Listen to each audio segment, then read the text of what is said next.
नमस्कार, आप देख रहे हैं आवाज न्यूज और मैं हूं वीना सिंह।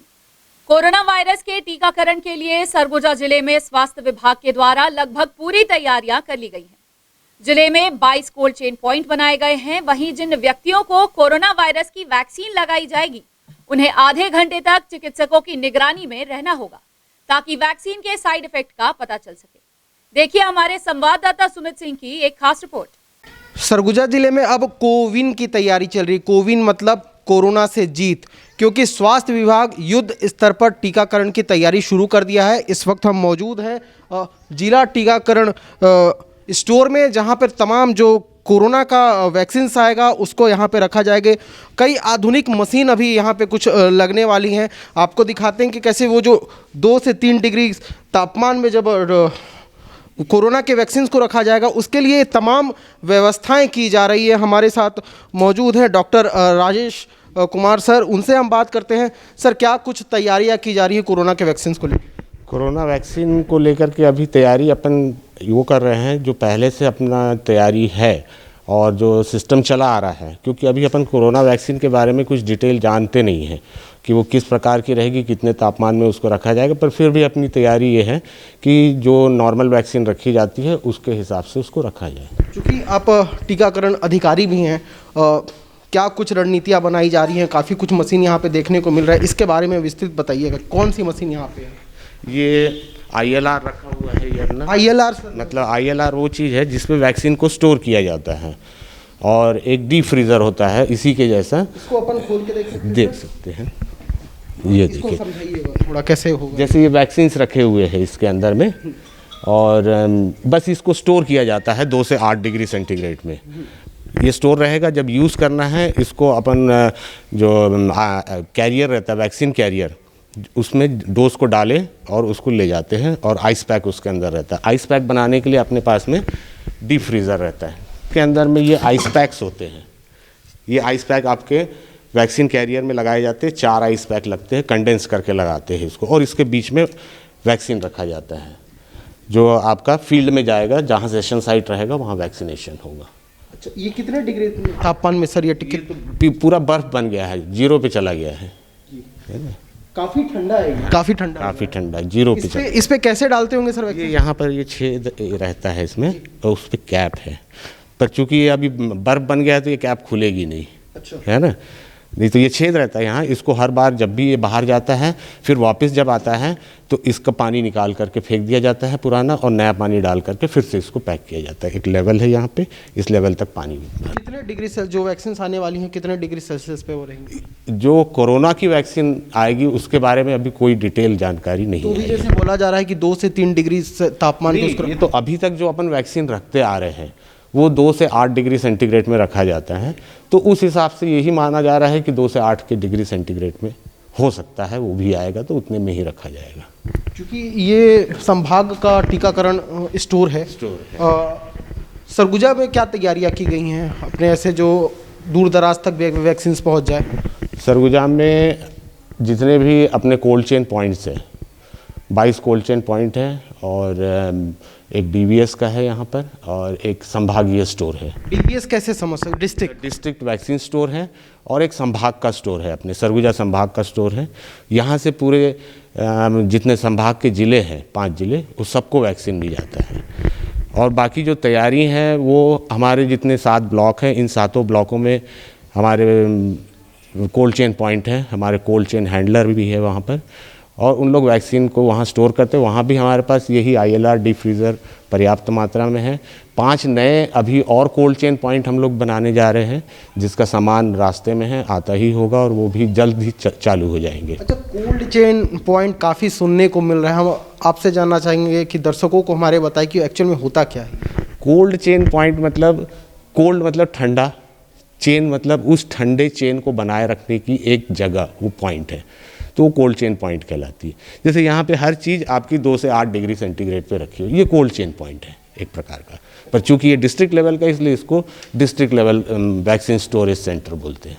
आगे आपको दिखाते हैं, आगे कुछ अलग व्यवस्था कोरोना के लिए की जा रही है। आप देख सकते हैं कि इस तरफ एक प्लेटफॉर्म जैसा बनाया गया है। इसके बारे में सर खुद बताएंगे। सर, एक कैसा प्लेटफॉर्म है ये? ये एक प्लेटफॉर्म बनाया जा रहा है जिसमें आपका वॉक इन फ्रीज़र लगेगा, जिसके अंदर वैक्सीन रखा जा सकता है। और वैक्सीन रखने, ये पूरा एक कमरा सा बन जाएगा पूरा, और वैक्सीन रखा जाएगा। आदमी इसके अंदर जा कर के वो वैक्सीन को निकाल के ला सकता है, रख सकता है, और स्टोर ये बहुत दिनों तक यहाँ किया जा सकता है। मतलब उसे ऐसा समझा जा सकता है कि एक कमरा नुमा फ्रिज बनाया जाएगा, एक कमरा नुमा फ्रिज। हाँ, साधारण भाषा में अपने ऐसा। हाँ। कितनी क्षमता कितनी होगी उसको वैक्सीन रखने की? ये अपना बन रहा है ये 20 बाई 15 का एरिया है इसका, स्क्वायर फीट का। तो और उसके हिसाब से हाइट उसमें डाल देंगे अपन 8 फुट की करीबन। तो इसमें अपन बहुत बड़ी मतलब ज़्यादा तादाद में वैक्सीन को और स्टोर कर सकते हैं पूरा। ऐसा। ये अभी कब तक ये मशीन कब तक आ जाएगी सर? ये ऑन द वे है, दिल्ली से निकली है और सीधा यहीं आएगी। अभी कहाँ पर है इसके बारे में स्टेट वालों को भी कुछ जानकारी है नहीं, पर ट्रैक किया जा रहा है, क्योंकि बहुत बड़ा सामान होता है उसका। और उसमें क्या बोलते हैं, अपना कंडेंसर रहता है, रेफ्रिजरेटर का जो आपका एसी रहता है ना, एसी का पूरा व्यवस्था रहता है। तो उसके लिए आने के लिए टाइम लगता है और सामान को बड़े तरीके से लाना पड़ेगा, रास्ते भर में कोई टूट फूट ना होनी। तो इतना महंगा सामान यहाँ आकर के टूटा फूटा हो जाएगा तो फिर डिले हो जाएगा। संभाग में सिर्फ ऐसी व्यवस्था की गई है तो जिला स्तर पे भी की जा? संभाग स्तर पे है व्यवस्था, यानी छत्तीसगढ़ में जितने संभाग होंगे ऐसी व्यवस्था है। वहाँ पे वॉक इन फ्रीज़र लगा हुआ है, या नहीं लगा है तो लग रहा है। क्या इसको वॉकिंग फ्रीजर? हाँ, वॉक इन फ्रीज़र। आप देख सकते हैं कि 20 बाई समथिंग कुछ का, ये 20 बाई 15 का ये एक अलग से प्लेटफॉर्म बनाया जा रहा है, और इस पे एक मशीन लगाई जाएगी, बड़ी सी एक कमरा नुमा मशीन, फ्रिज बोल सकते हैं, जो काफ़ी लंबे वक्त इसमें कोई भी व्यक्ति अंदर जाके उसको आराम से निकाल सकता है। फ्रिज के अंदर बोले तो फ्रिज के अंदर घुस सकता है। सर एक चीज़ बताइए, जैसे अपना जैसे ब्लॉक स्तर पे जब जो क्या तैयारी की जा रही है ब्लॉक पे, जैसे टीकाकरण को लेके? ब्लॉक स्तर पे भी सभी हमारे जितने भी ANM है, हमारे RHO है, सुपरवाइज़र है, और मेडिकल ऑफिसर्स है, स्टाफ नर्सेस है, इन सबको ट्रेनिंग दी जा रही है अभी कि वो किस तरीके से कोविड वैक्सीनेशन जब चालू होगा तो हैंडल करेंगे। तो उसके लिए ट्रेनिंग का प्रोसेस अभी चल रहा है। और फिर हर टीकाकरण के बाद में होता है कि कुछ ना कुछ AEFI भी होती है, तो उसकी भी ट्रेनिंग अभी चालू है। वो लगातार सतत, मतलब उसको कैसे AEFI मतलब ऐसा है कि टीकाकरण के लगने के बाद में किसी भी प्रकार का मेडिकल अनटुवर्ड्स रिएक्शन होता है, वो उसको AEFI कहा जाता है, आफ्टर इवेंट बाय इम्यूनाइजेशन जो कहलाते हैं। और उसकी भी तैयारी ये चल रही है कि उसमें एड्रेनालिन सभी जगह हमारा मौजूद रहे। सब हमारी जितने भी ANM है, स्टाफ नर्सेस है, मेडिकल जितने हैं, सब तैयारी पे रहे और हर व्यवस्था पहले से दुरुस्त रहे। ये तैयारियां चल रही है। इसके बाद में हमको एक सेशन साइट को डिसाइड करना है। सेशन साइट हम लोग BMO लोग अपने से करके बताएंगे, उसके बाद में जिला से अधिकारी जाएंगे और उसको फाइनलाइज करेंगे कि भाई ये सेशन साइट उपयुक्त है कि नहीं है। जैसे सेशन साइट को हमको लेना है तो उसमें 3 बड़े कमरे चाहिए, जिसमें टॉयलेट फैसिलिटीज़ हो, एंट्रेंस का एक गेट हो और एग्ज़िट का एक गेट हो, और बीच में एक कमरा रहे जहाँ पर आपका वैक्सीनेशन हो। हर प्रकार का सोशल डिस्टेंसिंग वहाँ मेंटेन किया जाना है, साफ़ सफाई को मेंटेन किया जाना है। और टीकाकरण होने के बाद में 30 मिनट तक आखिरी में बैठने के लिए एक ऑब्जर्वेशन रूम रहेगा, जहाँ पे जिस व्यक्ति को हम टीकाकृत कर दिए रहेंगे वो व्यक्ति वहाँ बैठेगा और 30 मिनट में उसको किसी प्रकार का कोई भी मेडिकल ऑकरेंस वाला किसी भी प्रकार का नॉर्मल से अलग एबनॉर्मलिटी उसको अगर लगेगी तो उसको देखा जाएगा, और अगर ऐसा कुछ नहीं होता है तो वो वहाँ से फिर अपने घर जा सकता है। ये बड़ी जानकारी है कि वैक्सीनेशन होने के बाद यानी कोरोना का जब वैक्सीन लगेगी तो उस व्यक्ति को कम से कम 30 मिनट तक उसी जगह पे बैठना पड़ेगा जहाँ पे उसका टीकाकरण होगा। उसका कारण यह है कि किसी भी तरह की जो साइड इफ़ेक्ट्स हैं उस व्यक्ति पे नज़र आता है तो उसको हैंडल करने के लिए वहाँ पर चिकित्सक मौजूद रहेंगे। सर एक बात और कि जैसे दूर दराज गाँव के लोगों का टीकाकरण होना रहेगा जब, तो उसको कैसे हैंडल करेंगे? क्योंकि पोलियो की तो है नहीं, ये आप जगह जगह जाके लगा नहीं सकते हैं, कोरोना है, तो इसके लिए कैसे व्यवस्था की जाएगी? ब्लॉक मुख्यालय पे रहेगा या फिर अलग अलग जगह पे कुछ सेंटर बनाए जाएंगे? नहीं, वही सेशन साइट्स बनाए जाएंगे। और सेशन साइट का मैंने एक डायग्राम बता दिया कि 3 बड़े कमरे होना चाहिए, टॉयलेट की फैसिलिटी होना चाहिए, पानी की भी फैसिलिटी होना चाहिए वहाँ पर। अगर ऐसी जगह मान लीजिए कि ये बहुत इंटीरियर वाला है, पीएससी ज़रूर है, पर वहाँ ऐसी जगह मौजूद नहीं है, तो हम उसको सेशन साइट नहीं बनाएंगे। फिर कोशिश ये करेंगे कि वो लोग यहाँ पर आ जाएँ। और जो भी सेशन साइट ऐसा रहेगा जहाँ से 1 किलोमीटर की दूरी पे आपको ट्रीटमेंट फैसिलिटीज़ भी मौजूद मिलेगी। ट्रीटमेंट जहाँ पे होना है वहाँ पर हम सेशन नहीं लगाएंगे। जैसे हॉस्पिटल है, हॉस्पिटल के अंदर सेशन नहीं लगेगा, सेशन हॉस्पिटल से बाहर लगेगा, पर हॉस्पिटल के नज़दीक रहे कि अगर कुछ हो तो उसको हॉस्पिटलाइज किया जा सके, ऐसा रहेगा उसमें। 3 फेज की बात हो रही है, 3 फेज में टीकाकरण होना है, कैसा है, इसको कैसे समझा जा सकता है? 3 फेज तो अभी बता नहीं सकते कि पहला जो अभी फर्स्ट फेज जो हो रहा है, इसमें जितने भी अपने हेल्थ केयर प्रोवाइडर, मतलब जो हेल्थ सर्विसेज देते हैं, लोगों की स्वास्थ्य के बारे में जानकारी रख करके उनको तकलीफ़ों से निजात दिलाते हैं, ऐसे जितने भी लोग हैं उनका पहले फेज में लगेगा। इसके बाद में जो हमारे दूसरे हैं, रेलवे है और मिलिट्री है, पैरामिलिट्री है, पुलिस है, इन विभागों के लोगों को लगेगा, जो इन सर्विस कैंडिडेट्स है उन लोगों को। और उसके बाद में धीरे धीरे गवर्नमेंट ऑफ इंडिया जैसे डिसाइड करेगी उस हिसाब से फेजेस तैयार होंगे।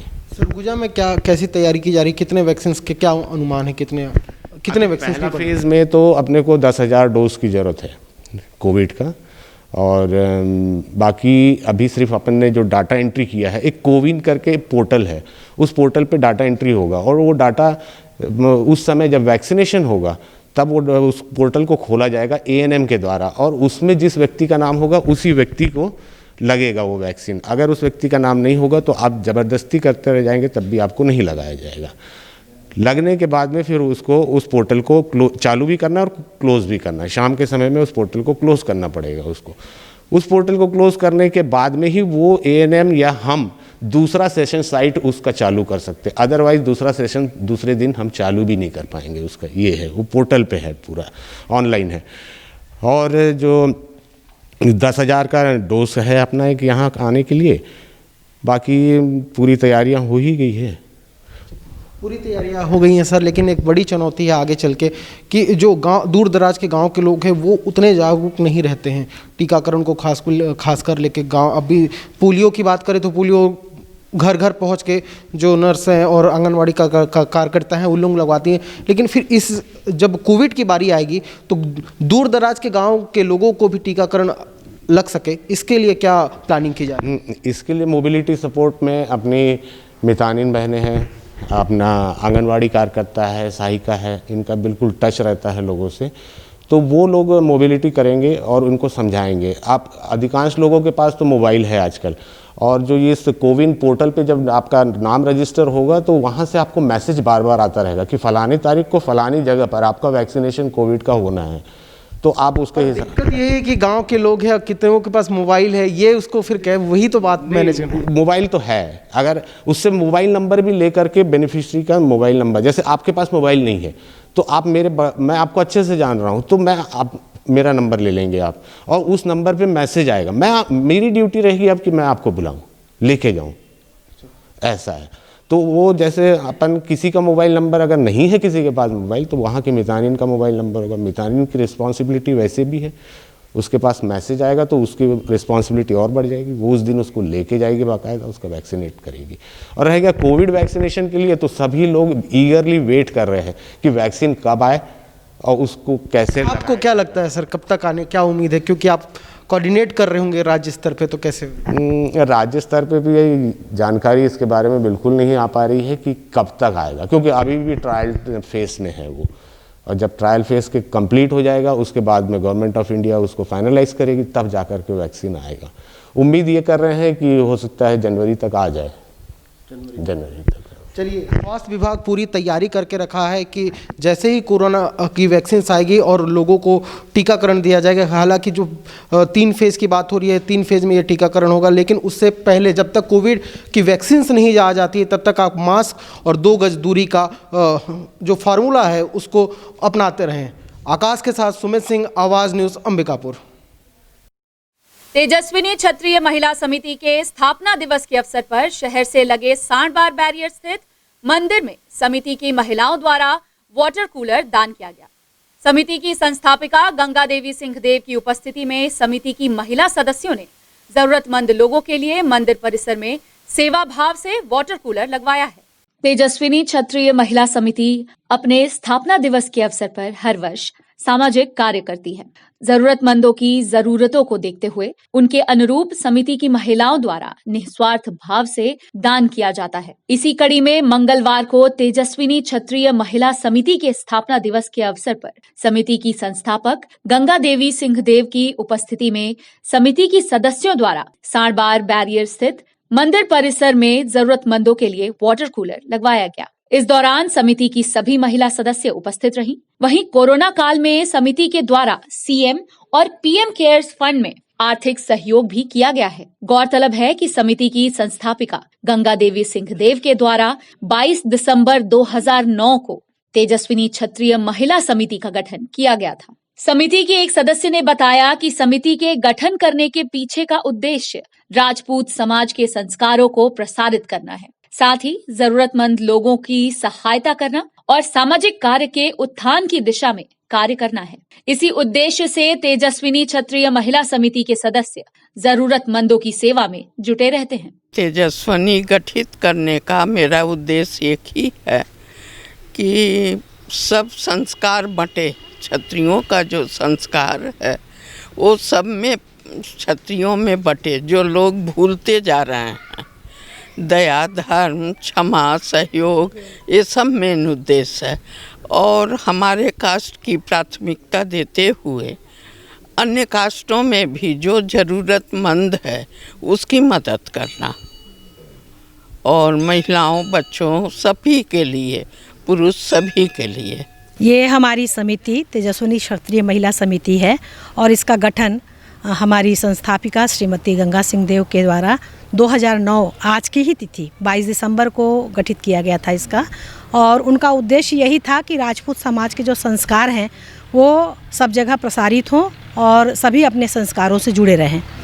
साथ ही समिति हमारे समाज जो है, समाज में जितने भी ज़रूरतमंद लोग हैं या जिस भी तरह की ज़रूरतें हैं, तो सामाजिक कार्य के उत्थान के लिए बीड़ा उठाए हैं और प्रतिवर्ष हम लोग कुछ न कुछ सामाजिक कार्य करते हैं। हमारे सामाजिक कार्यों के लिस्ट में जो है वो बतौली से जो अंधे बच्चों का है वहाँ दो तीन बार कार्यक्रम किया जा चुका है, और इसके अलावा वृद्धाश्रम में किया जा चुका है, और इसके अलावा हम लोगों का सीतापुर में भी कार्यक्रम किया जा चुका है। तो जैसी भी हमको सामाजिक ज़रूरत महसूस होती है उसके अनुसार हम लोग कार्य करते हैं। और इस वर्ष विशेषकर कोरोना काल में जब हमारी समिति अपने समिति के फंड से अपने ऊपर कुछ भी खर्च नहीं की और समाज में ही जो ज़रूरत बन पड़ा उसको किए हैं, और मई महीने में हमारी समिति की तरफ से सीएम और पीएम फंड में आर्थिक सहयोग किया गया है। और एक कोरोना काल में हम लोगों ने और भी जो तेजस्विनी की सदस्याएं हैं तो वो मास्क बना के भी बांटी हैं, और मैं भी अपना बना के मतलब इधर उधर गांव में मैं भी बंटवाई हूँ मास्क। और कोरोना काल में गांव के लोग को हम खुद भोजन मतलब भोजन सामग्री, चावल, दाल, सब्जी, तेल, ये सब भी हम लोगों ने गांव के लोग को बंटवाया है। सरगुजा में इन दिनों कड़ाके की ठंड पड़ रही है। वहीं इस कड़ाके की ठंड में सेवा किटी समूह के सदस्य जरूरतमंद लोगों की मदद करने में जुटे हुए हैं। सेवा किटी समूह के द्वारा रोजाना मेडिकल कॉलेज अस्पताल में मरीजों को चाय और गर्म पानी का वितरण किया जा रहा है। सेवा किटी समूह के 40 महिला सदस्य इन दिनों अंबिकापुर मेडिकल कॉलेज अस्पताल में इलाज कराने पहुंच रहे मरीजों और उनके परिजनों की मदद करने में जुटे हुए हैं। ठंड के मौसम को देखते हुए समूह की महिलाओं द्वारा रोजाना मेडिकल कॉलेज अस्पताल परिसर में स्टॉल लगाकर चाय और गर्म पानी का वितरण जरूरतमंदों को किया जा रहा है। महिला किटी समूह की संस्थापक वंदना दत्ता ने बताया कि 1 वर्ष पूर्व उनके द्वारा इस समूह का गठन किया गया था। वहीं इस समूह में 40 महिलाएं जुड़ी और अनवरत लोगों की सेवा में जुटी हुई हैं। सभी 40 सदस्य मिलकर कुछ रकम जमा करती हैं और उन पैसों को सेवा भाव से जरूरतमंद लोगों के लिए उपयोग करती हैं। इसी के तहत सेवा किटी समूह की महिलाओं द्वारा इन दिनों अस्पताल परिसर में चाय और गर्म पानी का वितरण किया जा रहा है। ये हमारी एक समूह है सेवा किटी वाली, उस समूह के द्वारा हम लोग लगातार 1 साल हमारा हो गया दिसंबर में, और हम 40 सदस्य हैं इसमें, और 40 सदस्य मिलकर छोटी छोटी सी बचत करते हैं और उस बचत से हम लोग सेवा कार्य करते हैं। सरगुजा की ठंड तो आपको पता ही है कि कितनी ठंड है, और इस ठंड में हम लोग ये कोशिश कर रहे हैं कि ये जो मरीज हैं, जो ज़्यादातर जिला चिकित्सालय में जो मरीज रहते हैं वो ग्रामीण अंचल से ही रहते हैं, और वो लोग मैं देखी हूँ यहाँ ठेले से 10 रुपये गिलास पानी खरीदते हैं, गर्म पानी। तो थोड़ा सा सहायता पहुँचाने के लिए इस ठंड में थोड़ी सी उनको राहत मिले, इसलिए हम लोग गर्म पानी की व्यवस्था रखे हैं और चाय की व्यवस्था रखे हैं सुबह शाम दोनों समय। और ये हम लोग अभी फरवरी मिडिल तक चलाएंगे, जब तक सरगुजा में ठंड रहेगी, और आगे जैसा हम लोग को रिस्पांस मिलेगा आगे भी हम लोग इसको चलाएंगे। खबरों का सिलसिला जारी रहेगा, लौटते एक छोटे से ब्रेक के बाद।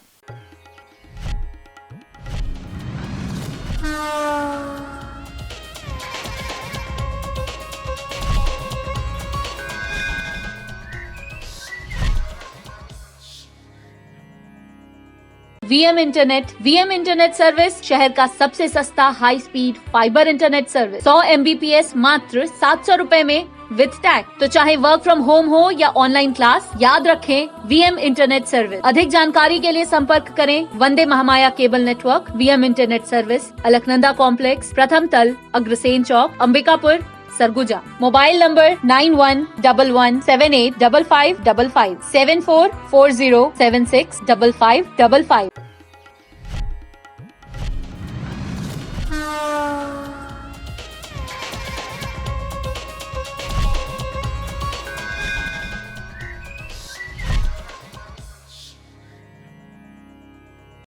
ब्रेक के बाद आपका स्वागत है।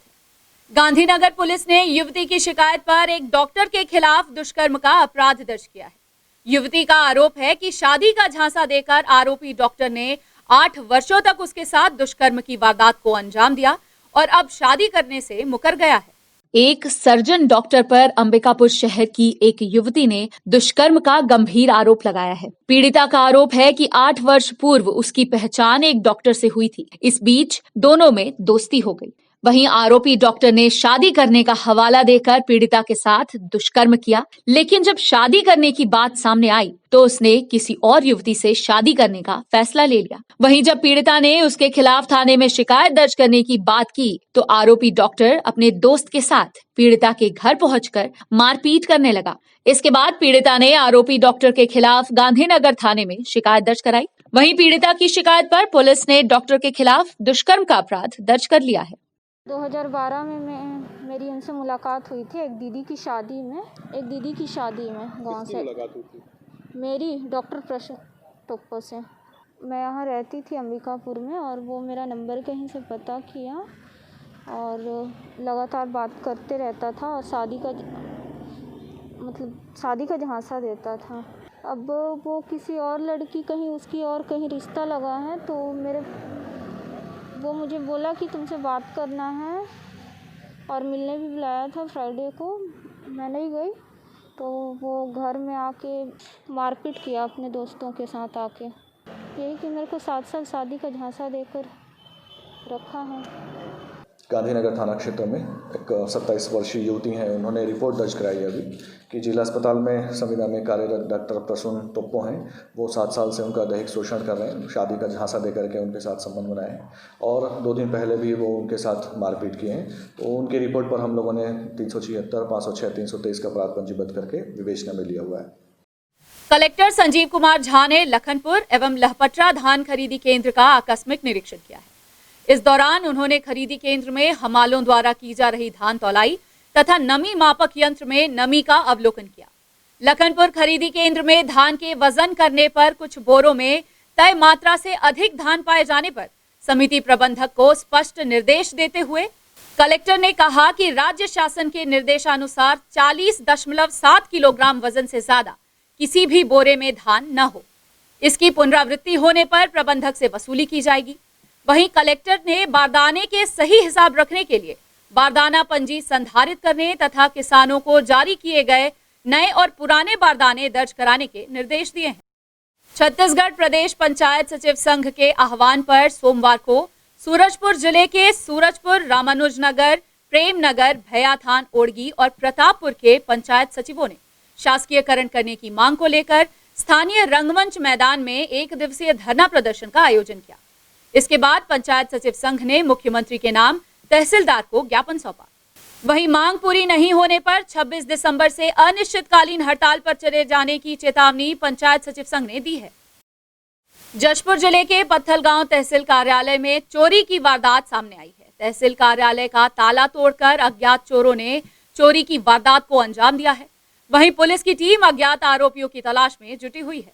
पत्थलगांव के तहसील कार्यालय स्थित लोक सेवा केंद्र का ताला तोड़कर अज्ञात चोरों ने बीती रात लाखों रुपए के सामान की चोरी की है। सेवा केंद्र में रखा CPU, 2 लैपटॉप, LED प्रिंटर सहित अन्य सामान चोरी कर अज्ञात चोर फरार हो गए। हालांकि चोरों की तस्वीर कार्यालय में लगे CCTV कैमरे में कैद हुई है। CCTV फुटेज में 2 नकाबपोश आरोपी चोरी की वारदात को अंजाम देते हुए देखे जा रहे हैं। वहीं पत्थलगांव पुलिस अज्ञात आरोपियों के खिलाफ चोरी का अपराध दर्ज कर CCTV फुटेज के आधार पर उनकी तलाश में जुट गई है। सुबह 9:30 बजे ऑफिस खुल जाता है तो मेरी सबसे पहले की स्टाफ आई, वो आके देखती है तो खुला हुआ है दरवाज़ा और 2 कदम अंदर गई, देखी सारा सामान बिखरा हुआ है। मुझे तुरंत फ़ोन की, मैं आया, मैंने देखा कि पूरा सामान बिखरा है, सिस्टम वगैरह नहीं दिख रहा है।